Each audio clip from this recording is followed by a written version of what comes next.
Señor les bendiga a toda la iglesia digital. Empezamos, el título del mensaje es Solo lo bueno, solo lo bueno. El domingo pasado nos quedamos en un tema bien interesante. El Señor nos fue direccionando y pues nos quedamos en la restitución del agraviado. Y decíamos que en la restitución del agraviado hay que devolver dignidad al dañado. Estuvimos escudriñando Eclesiastés capítulo 3 a profundidad. Saludamos a los hermanos que están en sintonía. El Señor les bendiga mucho, sobre todo los hermanos de otros países que no pueden venir a la iglesia. Si hay algún hermano, a la hermana Floricel, que el Señor la bendiga, estamos orando mucho por ella, y a la hermana Jimena, que el Señor les bendiga, estamos orando para que el Señor les restaure y puedan estar con nosotros. Dice entonces Eclesiastés capítulo 3 versículo 3 en reverencia al Padre, al Hijo y al Espíritu Santo, que hay tiempo de destruir, tiempo de demoler o romper una construcción. Se construye lo que fue demolido, dice mi consulta. Es una orden planteando, es un orden bueno, bendito el Señor. Es un orden constructivo, porque se destruye para volver a construir. Nos vamos enganchando con el mensaje pasado. Una demolición cuyo efecto al final es constructivo. Una demolición cuyo efecto al final es constructivo. No es tan difícil. Es apagar y prender, más o menos es la analogía. O el carbón. Enciendes, quemas y luego apagas. ¿Qué queda? Carbón. Amén. Y Eclesiastés 3:4 es un acto creativo, nos dice la palabra del Señor. Hay tiempo de llorar y hay tiempo de reír. Y en ese tiempo de llorar y tiempo de reír, dice que hay momentos para llorar y hay momentos de alegría. Amén. Y que el ser humano, en este mismo sentido de oscilación continua en la vida, parece que nosotros queremos alejar todo el tiempo de llorar, porque siempre queremos estar en tiempo de reír y queremos estar siempre en tiempo de bailar. Y entonces nos alejamos de todas esas cosas que nos incomodan. Y cuando decimos estoy triste, que muchas personas pueden decir estoy triste, estoy afligida, es porque tenemos un punto de referencia aspiracional en el cual nosotros estaríamos haciendo un paralelo comparativo para decir esto es tristeza y esto es alegría.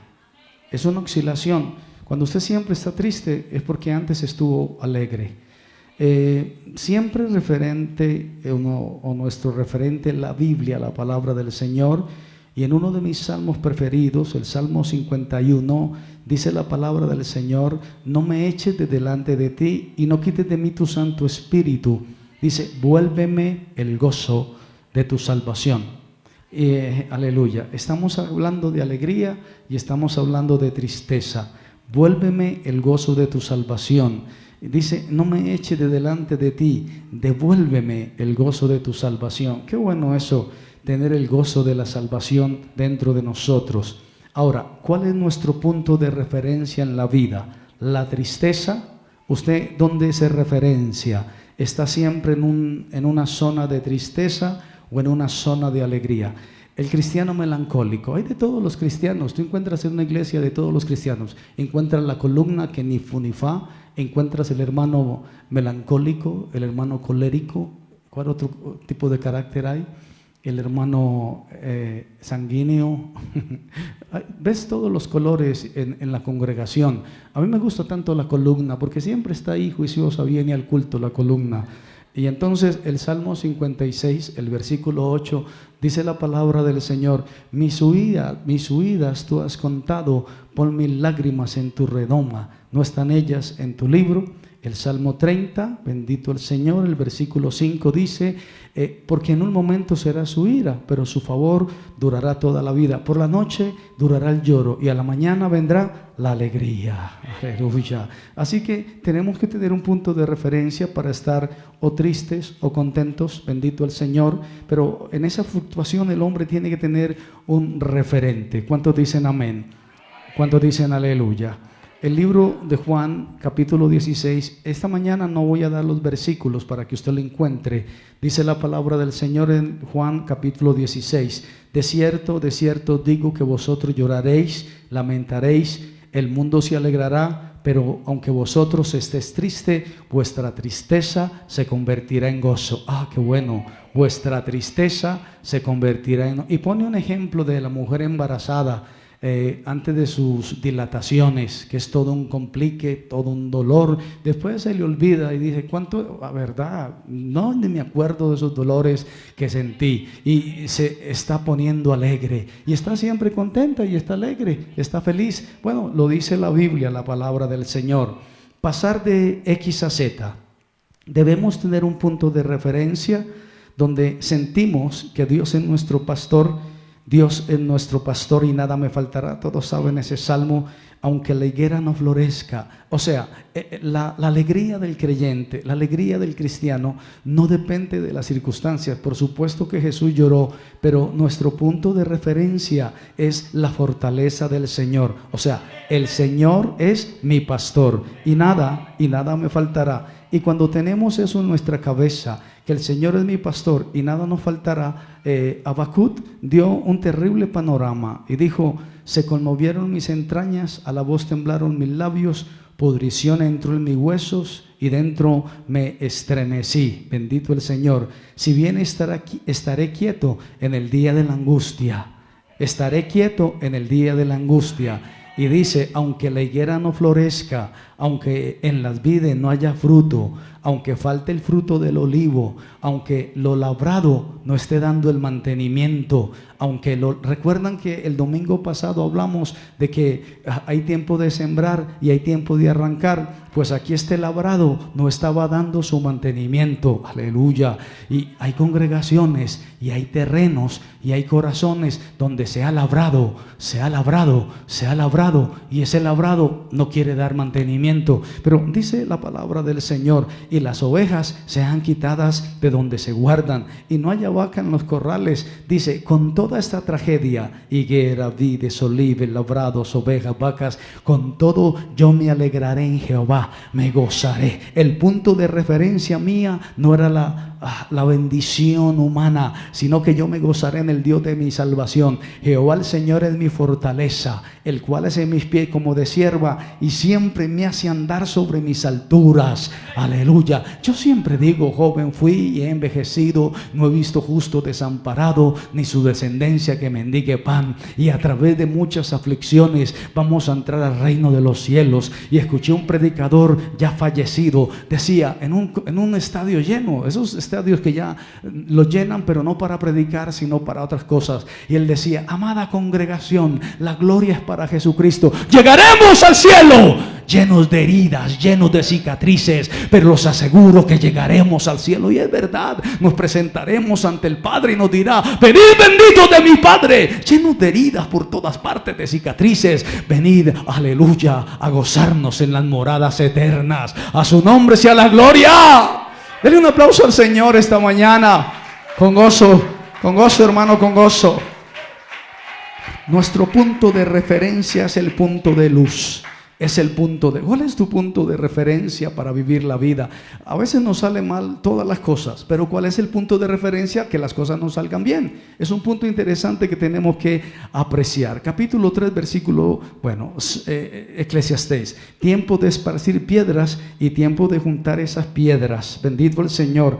Construcción, pero a un nivel más a futuro. Dice, tiempo de esparcirlas y tiempo de juntar, ¿qué? Piedras. Y pues habíamos sacado un título del mensaje, piedras en construcción. Y esas piedras en construcción son la nueva generación. Bendito el Señor. Y este mensaje es para las nuevas generaciones. Bendito el nombre del Señor. Proverbios capítulo 22. Dice la palabra en uno de sus párrafos. Instruye al niño en su camino. Instruye al niño en su camino. Dale instrucciones al niño en su camino. Y aun cuando pasen los años, no se alejará de ese camino. Todos piensan en el pequeño, pero vamos a pensar también en esas personas personas que nacen de nuevo y que necesitan ser instruidas. ¿Dónde? En la palabra y en la palabra. Instruye al niño espiritual en su camino, educa al niño en su camino, y cuando crezca y sea viejo en la iglesia, no se va a convertir en una columna de mármol, se va a convertir en una piedra del futuro, se va a convertir, como dice por allá la palabra, en una piedra viva, porque el Señor está buscando piedras vivas, y si nosotros callamos, las piedras van a hablar la palabra del Señor. Dicen que hay 3 bocas que se abrieron en el tiempo de Moisés. La boca que tragó aquella gente que se rebeló contra Moisés, que hablaron contra el profeta, que se rebelaron al profeta, lo que decía el profeta, contra la palabra del profeta y por supuesto contra Dios, y se abre la puerta, y mejor, se abre la tierra y se los traga vivitos. Cayeron todos al infierno. Allá Satanás los vio asados. Hay otra vez que se abre la tierra y es para dar agua, no recuerdo la cita, y hay otra boca que se abre y es la boca del asna. Sigamos. Y entonces, aleluya, sigamos. ¿Estás aquí conmigo esta mañana? Vamos. Proverbios, Eclesiastés, volvamos a Eclesiastés. Bendito el Señor. ¿Cuántos dicen amén? ¿Cuántos dicen amén? Dice tiempo de buscar y tiempo de perder. A veces hay que perder lo que habías encontrado. A veces hay que perder lo que habías encontrado. ¿Necesitan explicaciones de eso? Ok, es una iglesia inteligente. A veces hay que perder lo que te encontraste algo en el camino. Sobre todo nosotros los viejitos, mire, vamos mirando que encontremos un billete de 100, ojalá fuera de 100. Vemos como una moneda y decimos, ay, la de 1000 es un botón, porque no vemos muy bien. Y vamos por la calle buscando siempre cosas. Y siempre llega a la casa con bobadas. ¿Y usted de dónde es? O de la basura. En los Estados Unidos hay gente especialista en recoger basura. Y van por los barrios ricos y dicen, uy, mire esto, no, a mí sí me sirve un computador viejo, unas raquetas viejas, una nevera vieja, una lavadora vieja que ya no sirve. Especialistas van por los barrios, es verdad, recogiendo basura. Los viejos, hay tiempo de recoger y hay tiempo de soltar lo que recogimos, bendito el Señor. Hay tiempo de buscar y hay tiempo de perder, hay tiempo de guardar y tiempo de desechar. A veces hay que perder lo que habías encontrado. A mí me gustó esta parte, no pude llegar el domingo a esta parte. Hay tiempo de coser, hay tiempo de coser. Amén, amén. ¿Sabes coser? Ok, hay tiempo de coser. El sastre muchas veces tiene que cortar para arreglar. ¿Recuerdan las personas más niñas? A mí me tocó esa época, como siempre estábamos cayéndonos de la bicicleta, siempre estábamos jugando fútbol con los blue jeans de siempre. Entonces mi abuela se encargaba de ponerle parches al blue jean. Y hay algunas hermanas, recuerdo por allá cuando vivía en pueblos, que predicaba en pueblos, yo veía que las hermanas tenían su falda hermosa, preciosa, y un parche verde hermoso en la falda, porque no iban a desperdiciar la falda solo por un huequito, le ponían un parche precioso. ¿Recuerdan esa época de los parches? Nadie la recuerda. Yo sí recuerdo la época de los parches. Tuve varios parches es más, se usaban los parches en los blue jeans, en las camisas. Habían mujeres expertas en arreglar las camisas blancas. Le hacían algo, le ponían y le ponían y le ponían y le ponían y le ponían hilitos y tapaban aleluya, el imperfecto. Así que el sastre, ¿usaste alguna vez retazos en tu falda o en tu pantalón o en tu short? Ok, dice la Biblia que el sastre, no, mi historia, el sastre muchas veces tiene que cortar para arreglar, bendito el Señor, esos retazos. El sastre es una persona que va a arreglar la tiene que cortar primero, tiene que romper primero, corta primero y luego ¿qué hace? Cose. Primero, ¿qué hace el sastre? No sé, tengo sesgos cognitivos en mi cabeza. Cuando mi madre iba al centro de Medellín, La Reina creo que se llamaba el lugar donde vendían todo lo de sastrería. Entonces mi mamá decía, me dan por favor 4 metros de esa tela. Sacaban eran así grandes, lo tiraban en una mesa impecable. Recuerdo el sonido cuando caía, placa, placa, placa.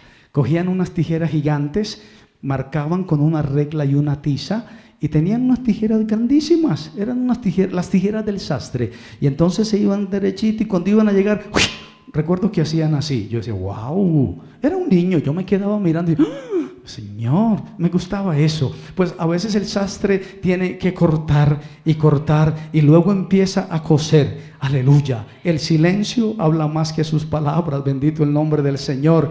Amada iglesia, amado hermano que nos visita, amada iglesia que nos está viendo por ahí a través de las redes, pero que no pueden venir hasta la iglesia. Si tú puedes venir a una congregación y no estás yendo, luego hablaremos de eso, cuáles son las consecuencias de eso.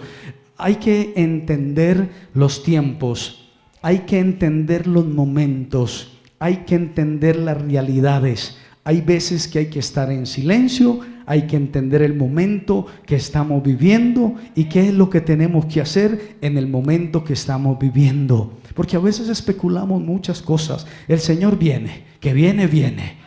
Pero mientras estamos en esas series conspirativas de los Simpson o estamos viendo cosas donde no hay, ¿por qué no vivimos el momento y decimos, Señor, ¿por qué me estás permitiendo ver esto? ¿Por qué estoy en una iglesia que está en proceso de expansión? ¿Cuál es tu propósito en mi vida? El tiempo de Dios, a su nombre sea la gloria. Tenemos que entender esos tiempos. Es difícil porque es mucho más demandante, bendito el nombre del Señor. ¿Somos observadores o somos los que vamos a actuar en esta época? Bendita la gloria del Señor. Durante mucho tiempo, amados hermanos, hay una iglesia que escucha la palabra. Se va a analizar lo que ha sucedido, al menos este primer semestre del año. Bendito el Señor. Lo que está sucediendo en este primer semestre del año.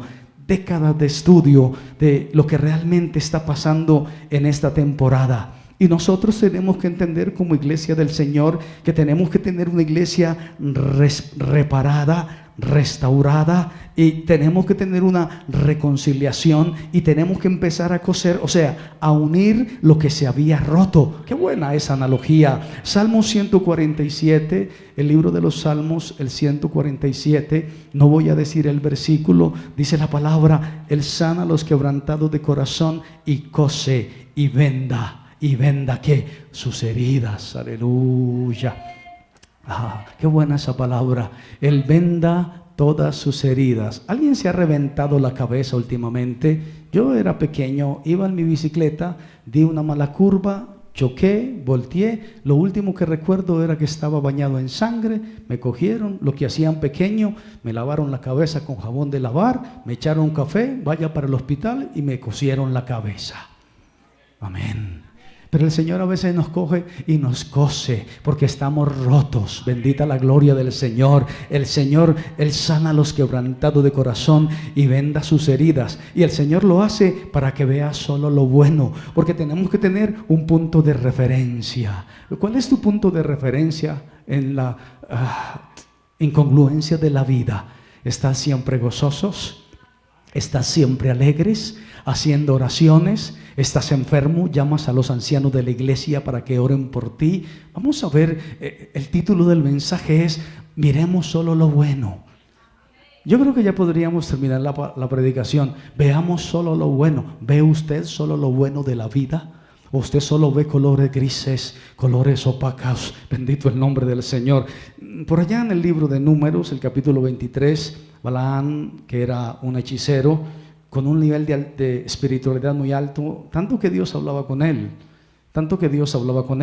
Dice, necesitamos ver ese versículo del Antiguo Testamento. Este mensaje pues ha tocado en la consulta que cada 8 días hacemos, y a mí me impactó este versículo. Dice que Balaam dijo, no he notado iniquidad en Jacob, ni he visto perversidad en Israel. Jehová su Dios está con él, y ellos siempre tienen júbilo para su rey. Bendito el Señor, aleluya. Qué bueno, como cuando, aquí no tenemos reyes en esta parte de estos países tercermundistas, pero cuando en esos países primermundistas llega el rey y la reina, la gente se pone de pie y aplaude y se alegra, y entonces el rey es generoso. El Señor es nuestro rey. Yo creo que nadie se quedaría por allá todo porque va pasando el rey. Incluso no puede ni siquiera acercarse al rey, lo pone para lejos, detrás del río Tigris. Bendito el Señor. Pero cuando vamos al rey y pasa el rey, la diferencia es cuando tú tienes empatía con el rey, porque cuando el rey está pasando, el rey te mira y sientes que el rey entre la multitud sientes que el rey te miró, y eso causa júbilo, y entonces uno desde la multitud empieza a danzar y aleluya. Es que se me viene a la cabeza. ¿Recuerdan un rey que tenía empatía con el rey? Y cuando el rey le miraba, él se enloquecía alabando y glorificando a Dios y danzaba. Era un rey. ¿Lo recuerdan? El rey. El rey. Sí. Y entonces llegó la esposa que era así medio pija y le dijo: uy, el rey cómo se ve de mañé. Uy, el rey cómo se descuadernó. Que porque danzaba y danzaba y él danzaba, porque no estaba así como los sacerdotes que llevaban así en la mano. ¡Gloria a Dios! El rey estaba danzando, el rey estaba saltando, el rey danzaba ante la presencia del Señor, aleluya, gloria a Dios. Y cuando el rey danzaba, pues habían gritos, bendito el Señor, porque en una fiesta usted no va a dormir si es una fiesta. Usted va a celebrar júbilo, victoria, rey.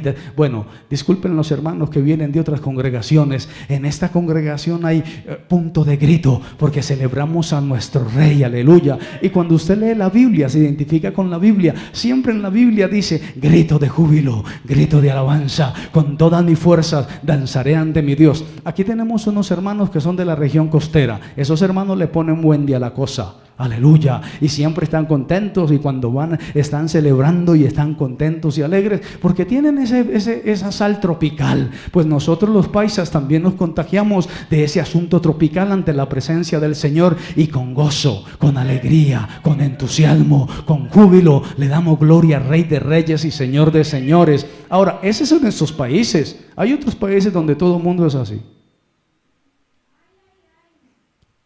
Usted no puede hacer bulla porque llama a la policía, llega la policía y le dice: ¿quién se quejó? Al frente. Y todo el mundo dice: cuidado para que no despierten al niño. Que nadie va a despertar al niño. Y si usted medio sube esos decibeles, ¿qué pasa? Lo meten a no, te multan. Pero como no estamos en esos países, nosotros sentimos que estamos con la inmensa necesidad de darle gloria al Rey de Reyes y Señor de Señores. Amén, aleluya. Imagínate, estaba recordando cuarentena. Bendito el Señor, uno empezaba a hacer el culto, no faltaba el gato llorando, el perro ladrando, la muchachita llorando, la vecina gritando, y uno bregando a que eso no se filtrara por el micrófono de la predicación. Y uno decía: ay, ¿cuándo estaré en la casa del Señor para revolotear ante la presencia del Señor? Y uno decía: si subo un poquitico de volumen, de pronto el vecino me va a poner problema. Por eso nos tenemos que congregar para darle gloria al Señor con gozo, con alegría, con entusiasmo. Yo me alegré con los que me decían: a la casa del Señor iremos, entre voces de alegría del pueblo en fiesta. Y no es que yo no tenga problemas, por supuesto que estoy lleno de problemas, desde la coronilla hasta... Pero hermanos, esta es nuestra vida. Después de lo que pase después de esta hora, no importa. Pero mientras tengamos vida, hay que darle lo mejor al Señor. Vamos a seguir, bendito el Señor. Tenemos todavía unos minutos. Trataré de ser metódico. No he notado iniquidad, no he observado, no vi ningún tipo de falencia en Israel. Amén. Quiero tu atención. Era un hechicero que estaba mirando a ver qué mal podía encontrar en Israel para maldecirlo. Dijo: yo voy a mirar, pero qué no. Y él lo examinó, le hizo un estudio, como eso cuando te van a hacer un estudio de un seguro, te preguntan de todo y te piden sustento de todo y te piden todo. Y entonces este hechicero observó a Israel, pero lo veía como pueblo. Y como pueblo no le veía falencias y decía: no, al frente no, derecha no, izquierda tampoco, atrás tampoco, en el centro tampoco. No, yo veo la chequina de Jehová en ese pueblo. Yo no soy capaz de maldecirlo porque yo voy a esa congregación y siento que Dios está ahí, me estremezco, aleluya, bendito el Señor. ¿Cómo me gocé cuando entró un caballero esta mañana que nunca nos habíamos visto? Lo trajo una hermana y me saludó y nos miramos y se puso a llorar. Yo le di un abrazo, quizás necesitaba un abrazo ese caballero, no sé cuánto hace que no lo abrazaban, pero sentí hacerlo, aleluya, sí, porque cuando venimos a estar como hermanos, como iglesia, la cosa es otra. Dele un aplauso al Señor, aleluya. Si lo va a hacer, hágalo bien y bien organizadito. Amén. Sigamos. Y entonces, dicen los expertos que la palabra regla, juká en hebreo, lengua vernácula, es algo en la palabra que es algo que es totalmente irracional. Hay reglas en la palabra que por más razón que usted le ponga a eso, no tiene sentido. No tiene sentido. Por eso la fe, ¿qué les digo de la fe? La fe. Es imposible agradar a Dios sin la fe. Amén. Hay que creerle a Dios. Y es irracional. La fe nos hace ver cosas que uno dice, no. Me decía un compañero esta semana, increíble, tantos años en Semillas y nunca has dejado de ir a culto, excepto en un viaje que hice a Chile. Y me decía, usted nunca le ha fallado a esa gente. Yo pensé por dentro, mejor Dios nunca me ha fallado a mí. Aleluya. Y son cosas que hace la fe, Poder decir, mire, mientras estuve en la ciudad, fui todos los domingos a culto. No me perdí ni un solo culto, porque para mí, yo prefiero un día en tu casa que 1000 fuera de ellos. Escogería antes estar a la puerta de la casa de mi Dios que habitar en los lugares de maldad. Aleluya. Y entonces, esa palabra regla es algo que es totalmente irracional, que trasciende. Aquí se pone denso el mensaje, que trasciende la capacidad de ser comprendido, que trasciende totalmente la definición de lo comprensible. Sé que es un lenguaje técnico, pero la Biblia nos da todo el peso para hablar de este lenguaje. Voy a tratar de unirlo nuevamente. Dicen los expertos que la palabra regla, juká, es algo en la palabra, en la Biblia, que es algo que está totalmente irracional, que trasciende la capacidad de ser comprendido, que trasciende totalmente la definición de lo comprensible. Y en el libro de Juan, en una entrevista entre Jesús y Nicodemo, Jesús le dice, de cierto te digo que el que no naciere de agua y del Espíritu no puede entrar en el reino de los cielos. Y el contexto dice, de cierto te digo que el que no naciere de nuevo no puede ver el reino de Dios. Y este hombre Nicodemo, que era un hombre que leía, le dijo, ¿cómo puedo yo siendo viejo nacer de nuevo? Y el Señor le dijo, pues Nicodemo, lo que es nacido de la carne, carne es, y lo que es nacido del Espíritu, Espíritu es. No te maravilles de que te dije, os es necesario nacer de nuevo. Y dice el viento sopla de donde quiere y oye su sonido, mas ni sabe de dónde viene ni a dónde va. Así es todo aquel que es nacido del Espíritu. A su nombre toda la gloria. Nosotros tenemos que esforzarnos para crecer en el conocimiento de la palabra de Dios. Bendito el Señor. Si no hay un esfuerzo en nosotros, no vamos a crecer y no vamos a entender la palabra del Señor. Usted tiene que exigirle a su mente. El salmista le exigía a su corazón: corazón, alma mía, te exijo que alabes a Dios. No te quedes taciturno ni flemático. Tienes que darle gloria. Y dice, como el siervo, aquí somos montañeros, como el siervo brama por la corriente de las aguas. Nadie ha visto un ciervito clamando por las corrientes de las aguas. Así que esa analogía casi que se sale del contexto de la apreciación del recuerdo cognitivo de una persona medianamente inteligente en la congregación. No estamos en Israel ni en el Oriente. Ay, yo vi un siervo hermoso que clamaba por la corriente de las aguas y conmovió mi corazón. Mentira. Lo más cercano a eso es cuando tu gato te pide leche. Como el siervo brama por la corriente de las aguas. Hay que tener un esfuerzo en el corazón. Aleluya. Bueno, los hermanos que vienen de campo, aunque no les gusta que toque esos temas, pero cuando ven una vaca con un ternerito, yo recuerdo una vez hace 100 años que amarraban la vaca o el ternero. ¿A cuál de los dos? Para darle de amamantar al ternero. Ya no se amarra. Le ponen algo en las patas a la vaca. Disculpen mi ignorancia. Le ponen algo en las patas a la vaca para que no patee el ternero y empiezan, ¿no?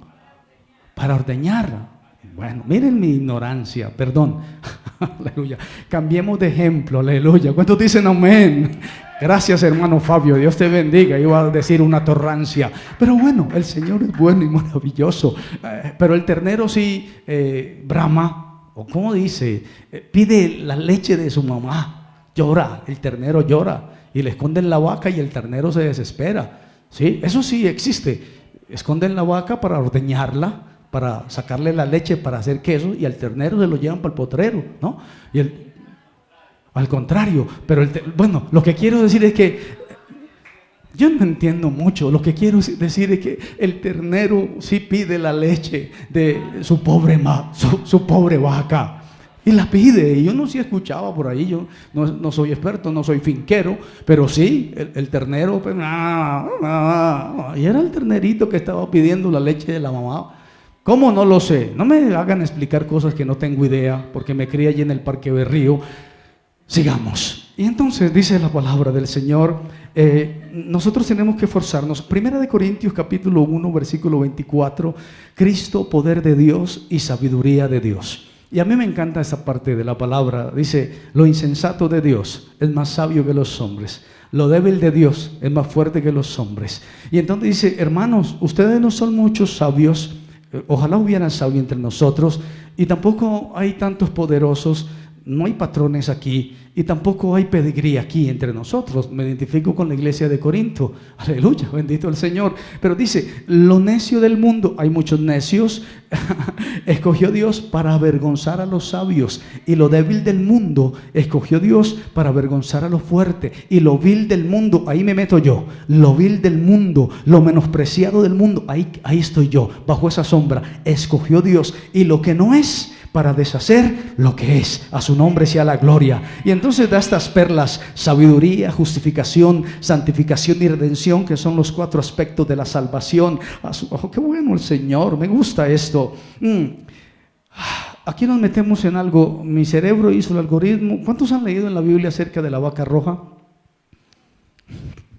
Aleluya. Bueno, la vaca rojiza. Ok, bien.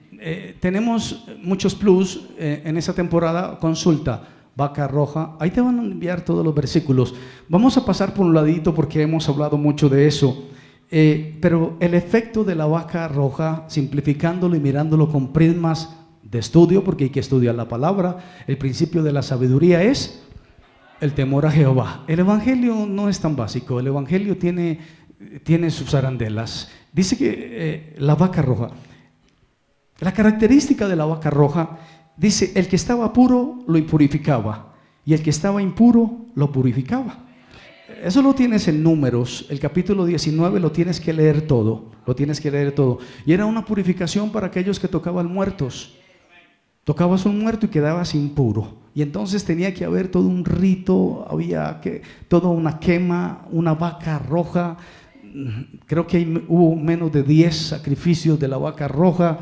Se reunía todo el pueblo con una gotita de lo que quedaba de la quema, de las cenizas y el agua. Si una gotita te tocaba y estabas inmundo, quedaba purificado.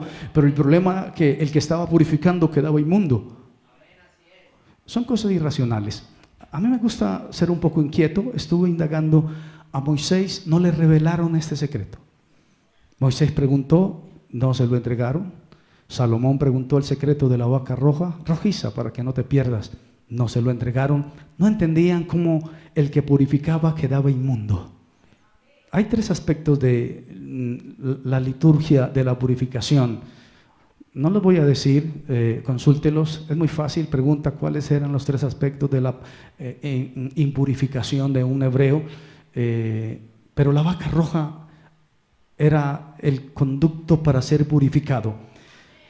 Se pone un poco más extenso e intenso y espeso. Se usaba para purificar a quienes habían quedado impuros por tocar cadáveres.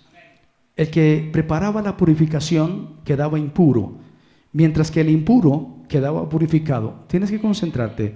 Ni Salomón lo entendió, ni a Salomón le entregaron esto. ¿Por qué algo que esté sucio, o si algo está sucio, no significa que esté impuro? ¿Por qué algo que esté limpio no significa que esté puro? Vamos a ver unos versículos de la palabra del Señor. Hay un ejemplo muy básico, tengo que decirlo. La menstruación de las mujeres, porque tengas la menstruación no quiere decir que eres inmunda. Estás impura según la tradición judía, pero no perdiste la salvación por eso. Más o menos. Si tocas un cadáver, pues estás impuro, pero no eres inmundo. Estás ahí, tienes los preceptos para ser santificado. Más o menos para que entiendan un poquitito lo que significaba que el que purificaba quedaba inmundo y el que estaba inmundo quedaba purificado. Amén. Sigamos. Mateo. Vamos a Mateo. Tenemos todavía unos minutos. Gracias por su paciencia. Sé que esto es un estudio de la palabra del Señor. Mateo capítulo 23. Dice la palabra santa del Señor: hay de vosotros, escribas y fariseos, hipócritas, porque limpiáis lo de afuera del vaso y del plato, pero por dentro están llenos ¿de qué? De robo y de injusticia. Pero estaban limpios por fuera, el vaso y el plato estaban impecables, por dentro estaban llenos de robo e inmundicia, dice la palabra. Y el 26 dice: fariseo ciego, limpia primero lo de dentro del vaso y del plato, para que también lo de afuera sea limpio. Aquí hay una dicotomía. Había dos elementos, unos de limpieza, otros sucios en un mismo elemento. Voy rápido porque necesito desarrollar el tema. Marcos, la Biblia, Marcos capítulo 7. No estoy diciendo los versículos. Marcos capítulo 7 dice: oídme todos y entended, nada hay fuera del hombre que entre en él que le pueda contaminar. Pero lo que sale de él, eso es lo que contamina al hombre. Lo que sale de dentro del corazón es lo que contamina. Si alguno tiene oídos para oír, pues que oiga, dice la palabra del Señor. El 23 dice: los hurtos, o mejor 23, todas estas maldades de dentro salen y contaminan al hombre. Aleluya. Por eso, hermano, guarda, hijo mío, tu corazón. Dame, hijo mío, tu corazón. Lo único que nos pide el Señor es el corazón, es el asiento de nuestras emociones, porque dentro del corazón, ahí está la listica en el contexto. Dice lo que del hombre sale, eso contamina al hombre. ¿Recuerdan lo que dice? Que una fuente no puede ¿qué? Dar ¿qué? Dos aguas. Pues tiene que dar agua dulce o agua, aleluya, aleluya, salada. Pero una fuente tiene que tener una sola. Aleluya. Nos han llamado, recuerdan que nos llamaron a ser curadores, dice la Biblia, sobre los enfermos pondrán las manos y ellos sanarán. Aleluya, bendito el nombre del Señor. Una fuente no puede dar dos aguas, amén, una sola, o te bendice o te maldice. Bendito el Señor. Sigamos, bendita la gloria de Dios.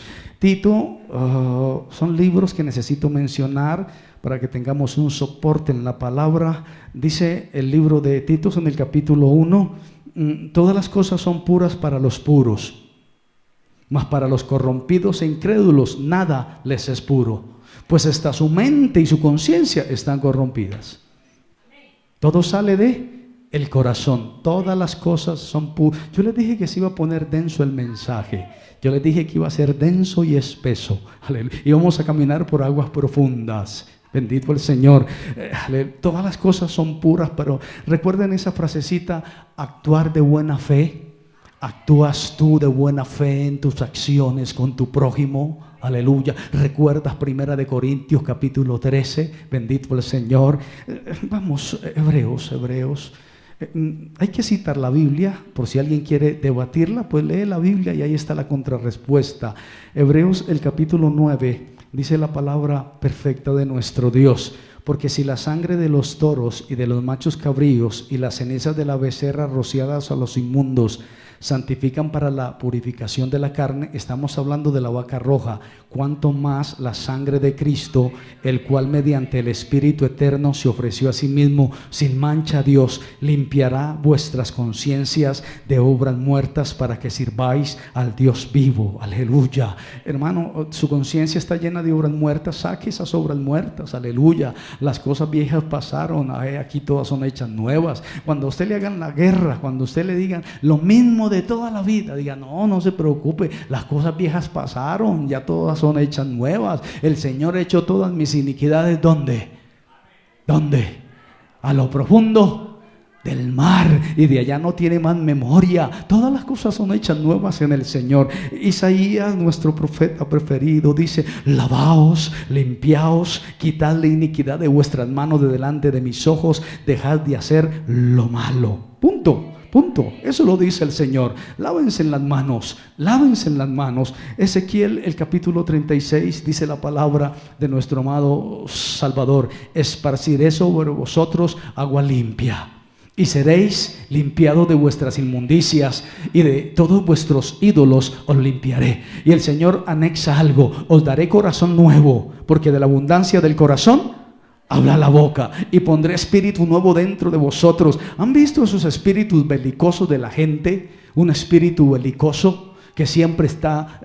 Bueno, y entonces dice: y quitaré de vuestra carne el corazón de piedra, y os daré un corazón de carne. Aleluya. No me quites de delante de ti, vuélveme el gozo de tu salvación, y espíritu noble me sustente. Qué buena palabra, qué buena palabra. Bendito el Señor para siempre. Limpieza espiritual, corazón nuevo, un nuevo nacimiento, restaurar al agraviado.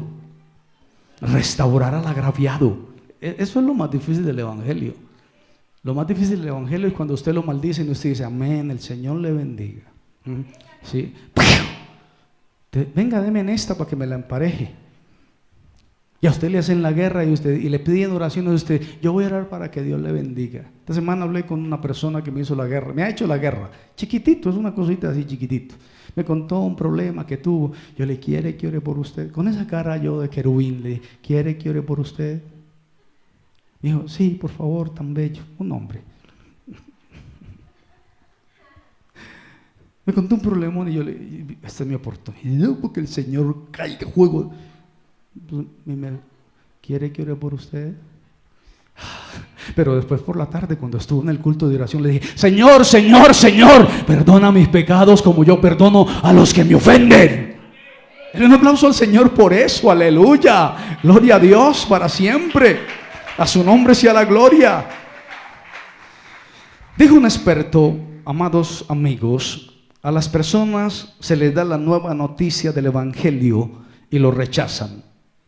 La pregunta del experto era: ¿por qué?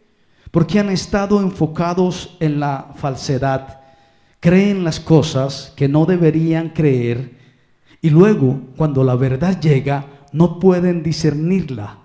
No estaban en posición de recibirla. Y hay algo que es la cereza del pastel: lo que Dios limpió, no lo llames tú inmundo. Eso está en el libro de Hechos, el capítulo 10. El tema era que Pedro estaba viendo una sábana y entonces le presentaron una cantidad de animales no kosher. Y él dijo: no he comido comida que no sea kosher. Y el Señor le dijo: no importa que no sea kosher, ¡come! Bueno, lo dice el Señor. Aleluya, bendito el Señor. Eso está por allá en el libro de Hechos, el capítulo 10. En la época del templo, tanto el tabernáculo como el primero y el segundo templo en Jerusalén, era obligatorio entrar en estado de pureza. Punto. Si usted iba al templo, tenía que llevar varias cosas: la ofrenda, que significaba que usted iba a hacer expiación, el sacerdote hacía expiación. Los pobres se encontraban una tortolita en el camino y hacían el empeño de coger la tortolita y la llevaban. Un palomillo, cogían, vean una palomita, la cogían y la llevaban. Decían: necesitamos que se derrame esta sangre por mi pecado, porque hablé contra mi vecino. Entonces el Señor veía eso y decía: ok. ¿Recuerdan cuando el pueblo de Israel, se me vienen escenas hacia la cabeza, el pueblo de Israel habló contra Dios, renegó contra Dios, por supuesto contra el pastor, que es el segundo que cogen lo enganchan, y entonces el Señor se airó contra ellos porque dijeron: ese pan que nos dan allá en Semillas es un pan viejo, feo, a todo era lo mismo, a todo era lo mismo, a todo era lo mismo. Y el Señor permitió que dentro del desierto se levantaran ¿qué? Serpientes. Y las serpientes iban y le enterraban los colmillos a la gente y la gente se moría. Y Moisés, como era buena gente, le dijo: hermanos, vamos a orar para que Dios nos haga un milagro. Y Dios no le respondió. Dios dijo: no, por ahora estoy indignado con ese pueblo charlatán y payaso. Entonces, ¿qué hacemos, Señor? Entonces le dije: pues haga una serpiente y póngala allá arriba, y cuando miren para allá, al menos que miren hacia Dios y digan: ay, Señor, sáname que me voy a morir. Pero Dios no le escuchó a Moisés esa oración. Dijo: no ponga a buscarme, a decirme que lo ayude. No, esta vez no. Oh, santo el Señor. Sigamos. Ya casi termino. Y entonces dice la palabra, Mateo, el capítulo 5, dice, bienaventurados los mansos, porque ellos recibirán la tierra por heredad.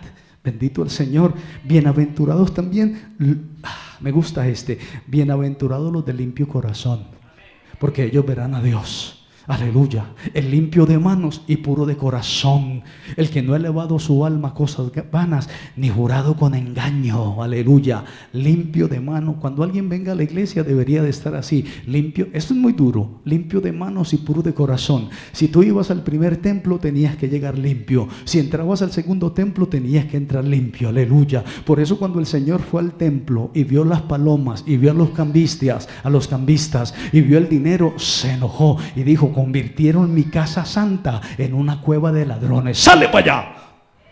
Dicen en Chile. Y entonces vamos a ver qué dice el libro de Hechos capítulo 15. Bendito el nombre del Señor. El Señor está aquí, por eso me gusta estar aquí.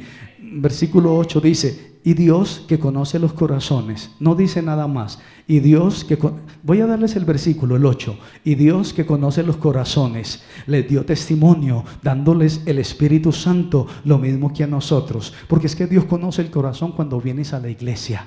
Bueno, cuando vienes a la congregación. Aquí voy a avanzar. El Espíritu y la fe son agentes de purificación. Recuerdan que les dije que sin fe es imposible agradar a Dios, sin santidad es imposible ver a Dios, no puedes acercarte a Dios. Y los elementos para eso, los agentes de purificación, son el Espíritu Santo y la fe. Aleluya. Después la fe, la certeza de lo que se espera, y la firme convicción de lo que no se ve. ¿Dónde se te quedó la fe esta semana?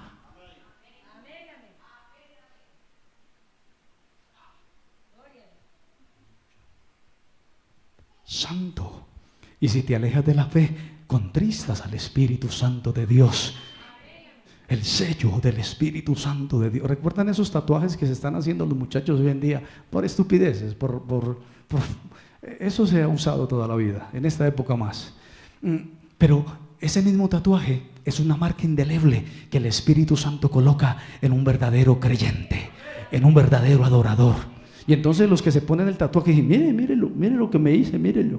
Vea, me lo hice porque se parecía a no sé quién. Aquí me tatué el resto de mi madre. Aquí los pies de mi hermanito. Y hay competencias de tatuajes. No te preocupes, los que más tengan tatuajes, compañeros ya de trabajo, viejos, abuelos casi, haciéndose en tatuajes. Bendito el Señor.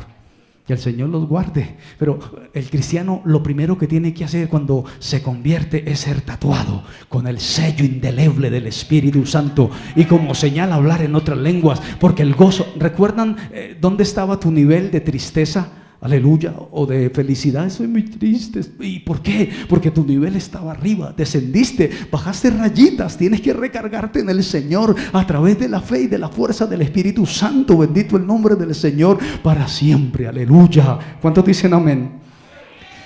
Son agentes de purificación. El libro de Hebreos. Aleluya. Hebreos, el capítulo 9, el versículo lo encuentras tú. Dice la palabra santa del Señor. Ya lo habíamos leído. Si la sangre, habla acerca de la vaca roja. Y el 14 dice: la sangre de Jesucristo es pura y nos perfecciona.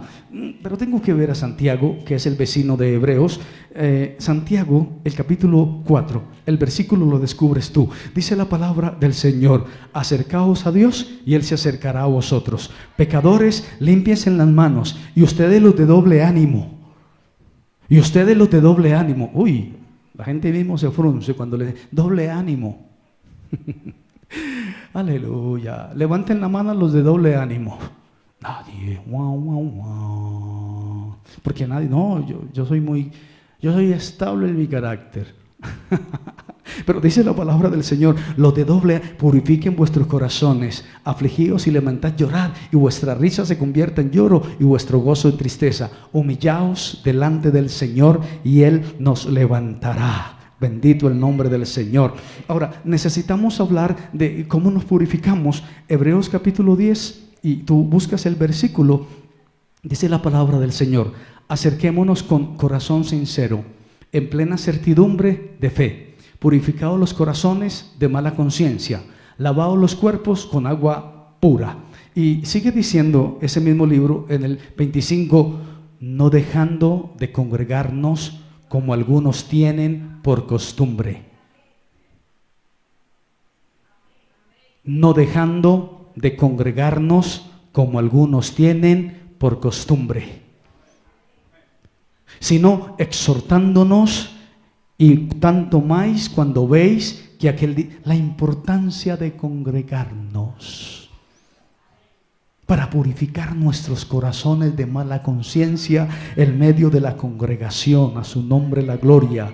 El culto congregacional como acercamiento a Dios, nos acerca a Dios. El culto congregacional nos acerca a Dios. Estamos cerquitica de Dios. No te dejes de congregar. Mateo capítulo 18, el versículo 20. Aleluya. Creo que tengo como 5 minutos para finalizar el mensaje. Mateo 18, ya dije el versículo, tú puedes encontrarlo también. Dice: porque donde están 2 o 3 congregados en mi nombre, allí estoy yo en medio de ellos. Donde hay 2 o 3 congregados en mi nombre. El poder del culto congregacional. El poder del culto congregación. Ojalá salgas tatuado de aquí con esto. El poder del culto congregacional. Porque en el culto congregacional hay oración. En el culto congregacional hay adoración, y en el culto congregacional hay obediencia, y en el culto congregacional hay comunión, y dicen los expertos que hay korbanot, o sea, hay sacrificios espirituales. Bendito el nombre del Señor. Y nosotros nos debemos de presentar al Señor como sacrificios espirituales. En esa congregación hay adoración. ¿A cuánto les gusta adorar en espíritu y en verdad? Pero a mí me sorprende lo que dice Pedro, primera de Pedro capítulo 2, vosotros también como piedras vivas. ¿Recuerdan las piedras del futuro?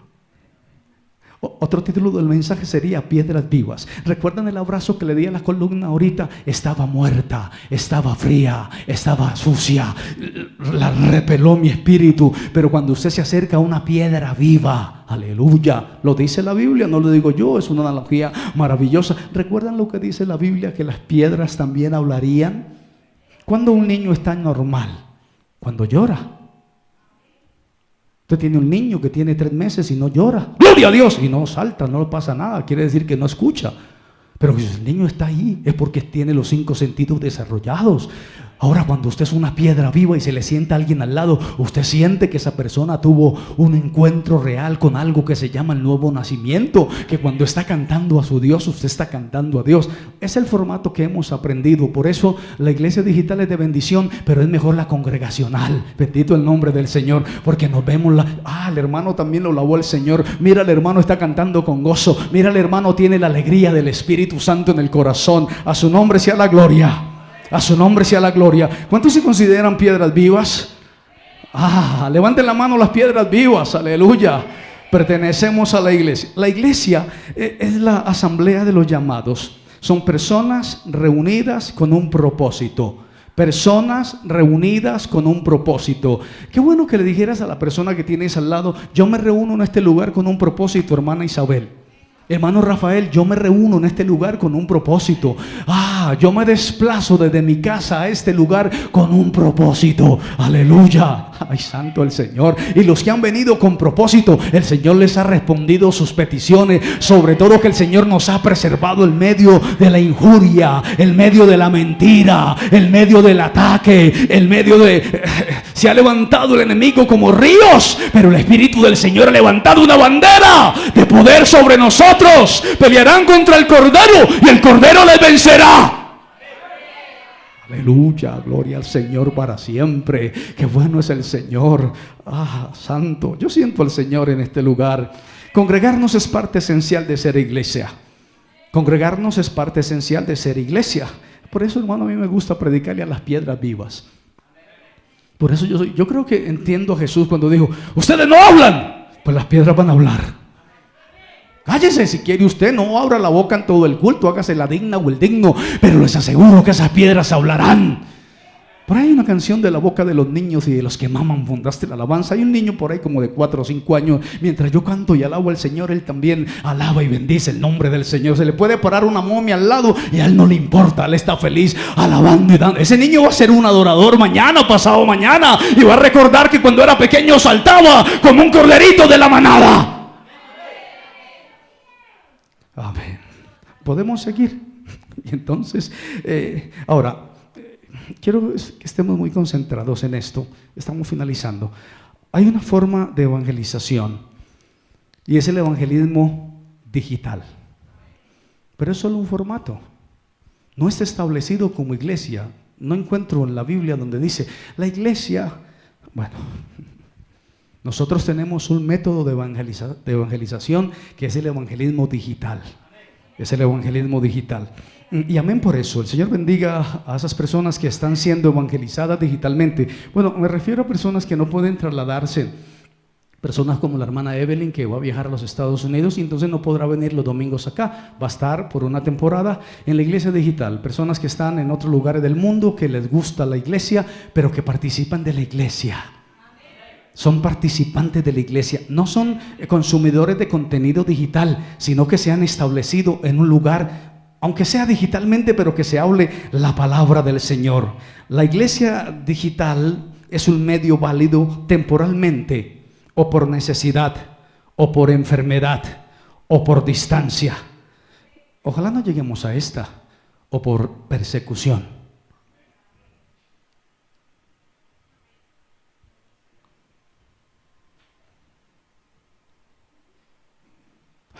Señor, tenga misericordia. Entonces solamente tengamos que crear un grupo por WhatsApp secreto y que nos veamos por ahí en un Zoom o en una videollamada alabando el nombre del Señor, que no sabe, pero que yo por eso grito y exagero, sí, bendecido y exagerado, porque no sé cuándo puedo estar encerrado alabando al Señor, una camarita que puse la cámara como no era, se cayó el micro. Ya viví esa temporada en pandemia, no quiero volver a vivirla. Por eso cuando estamos 2 o 3 congregados en su nombre, yo me siento como que estoy con 5,000 dándole gloria al Cordero, aleluya, bendito el nombre del Señor. Y por eso exagero, porque si mañana hay una persecución, digo, bueno, exageré cuando estaba en la presencialidad, bendito el nombre del Señor para siempre. Pero si hay una comunidad real, aunque sea digital, eres parte de la congregación y no solamente eres consumidor de contenido espiritual por internet, consumidor de contenido digital por internet, bendito el Señor, sin relación, sin comunión, sin rendición, sin servicio, entonces no está realmente congregándose en ningún lado. Santo es el Señor. Por allá el libro de Corintios, el capítulo 12, capítulo 12 del libro de... Tengo que contar una historia, versículo 20... No voy a decir el versículo. Si alguno habla en lengua extraña, sea esto por 2 o 3, o los más 3, y por turno, y uno interprete. Bueno, era el 12:27 y dice así: vosotros pues sois el cuerpo de Cristo. Vosotros pues sois el cuerpo de Cristo, y miembros cada uno en particular. Amén, aleluya. Yo creo que esa analogía no necesita interpretación. Usted no tiene que decirle a la uña que le crezca.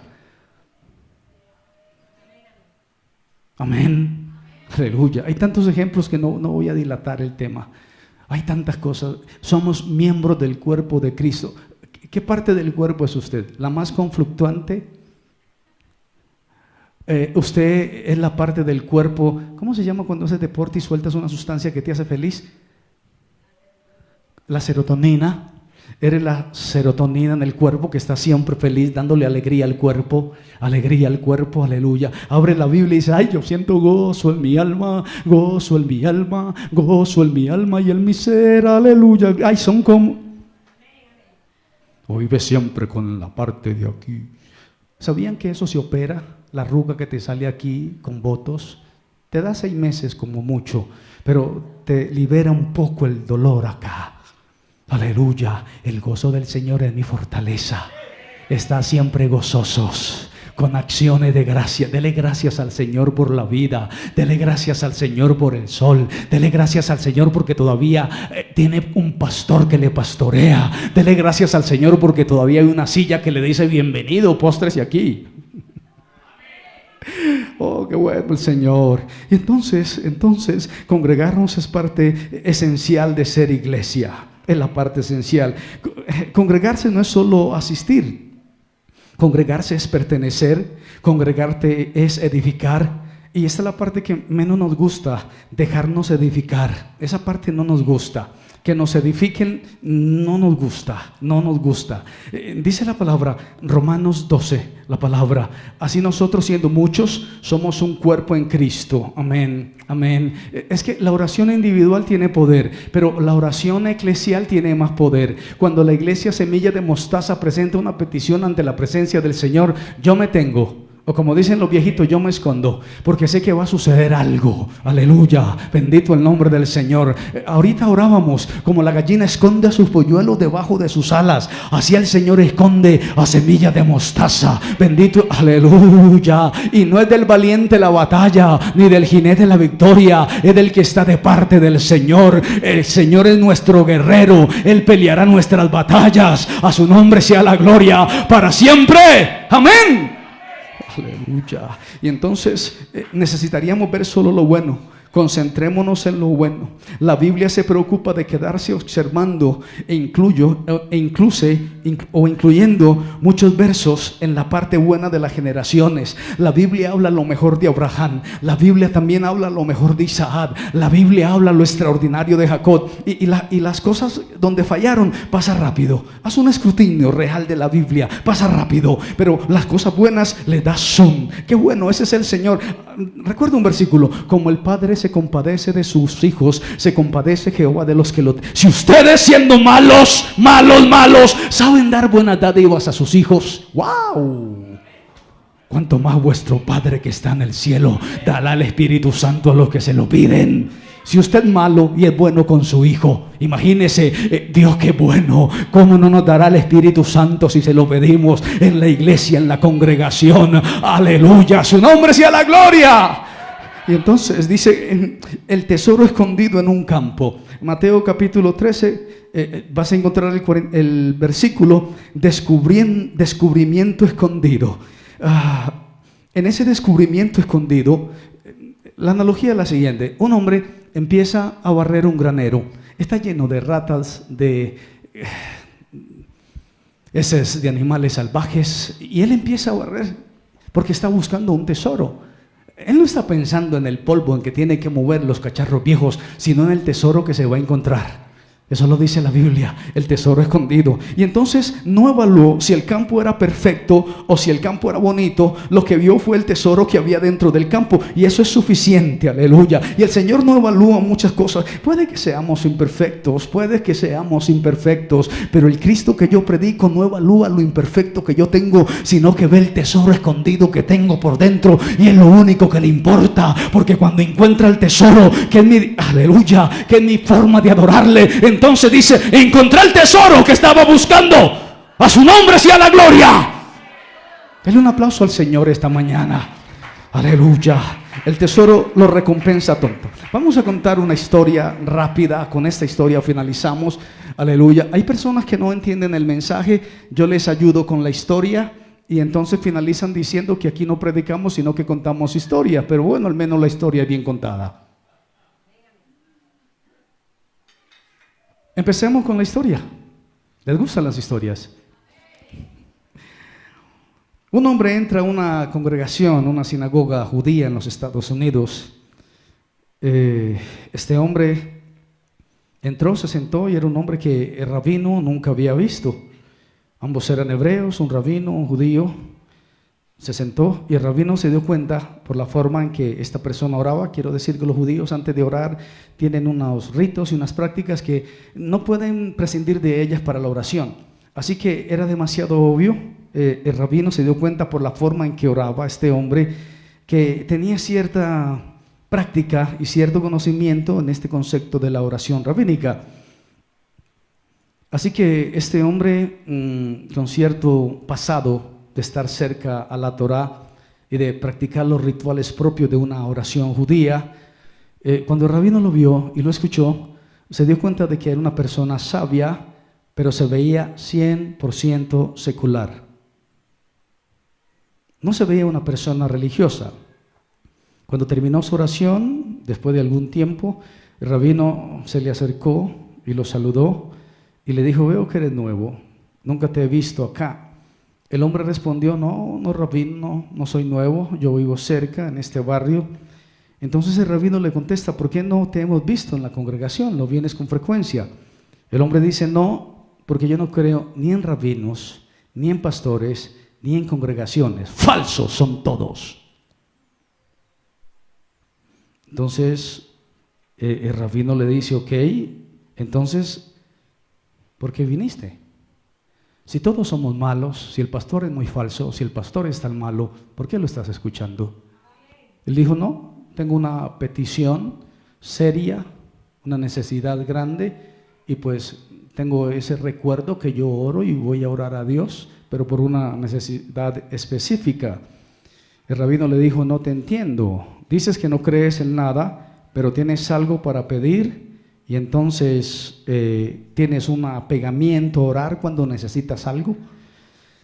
Este hombre se puso a llorar y le dijo: rabino, por favor no me juzgue, y por favor no me eche de la sinagoga, de la congregación. Permítame contarle.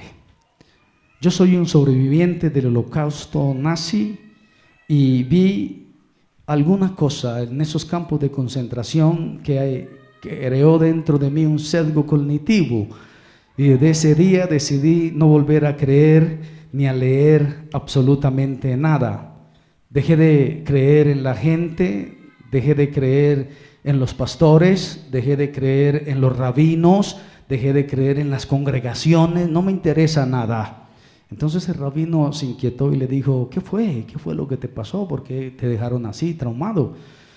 Y él dijo: en el campo de concentración donde yo estaba, había solo una persona que tenía, para hacerle fácil la narrativa, un ejemplar de la Torá. Y esa persona, cuando alguien se le acercaba para la bendición o para que pudiera leer o ser bendecida por la Torá, esa persona pedía algo a cambio en ese centro de concentración. ¿Y qué pedía?, preguntó el rabino. Pedía un pedazo de pan viejo. Estaba en un centro de concentración, iban a ser quemados en los hornos. Una papa, pedía cáscara de papas, sí, para que pudiera leer la Torá. Un poco de agua, etcétera, etcétera, etcétera. Y la gente, pues, como tenía esa necesidad, imagínate, en un campo de concentración, la necesidad de ser bendecido por la palabra, le entregaban una parte suya y a cambio de eso, pues, les daba la bendición de la Torá y siempre le llevaban algo. Un día, él ve que un hombre anciano llegó 10 minutos antes de que se acabara el culto, 10 minutos antes de que se acabara el servicio o 10 minutos antes de la puesta del sol. Es el último momento donde se podía dar la bendición que ellos requerían para estar bien, día de reposo. Y ese hombre le dice: por favor, déjame que lea la Torá, déjame tocar la Torá, necesito la bendición antes de estos 10 minutos. Y el hombre le responde: por supuesto, tienes con qué pagar. Y este hombre le dice: no, he estado buscando por todo el campamento, he dado vueltas y vueltas, he ido hasta los hornos donde nos queman, he pasado por los cercos nazis, he sufrido afrenta y no encontré un pedazo de pan, un pedazo de cáscara de papa, un poco de agua. No encontré nada, pero necesito la bendición. Y entonces este hombre dice: no te puedo dar nada. Si quieres la Torá, tienes que pagar por eso. Esa es la regla aquí en este campo de concentración. Y ese hombre estaba viendo eso y dice: no le permitió. Yo vi eso, dice este hombre, y desde ese día en adelante dije: esto es la religión, estos son los pastores, para esto me convierto, estos son los rabinos, todos son iguales. Y dejé para siempre las congregaciones y la religión. El rabino se quedó mirándolo sin sobresaltarse ni despertarle emociones. Y le dijo: qué necio eres, de todo lo bueno que viste, La gente daba un pan, una cáscara de papa. La gente daba un poco de agua. Tú solamente viste lo malo para dejar de creer en Dios. ¡Necio! Fin de la historia. Que el Señor les bendiga.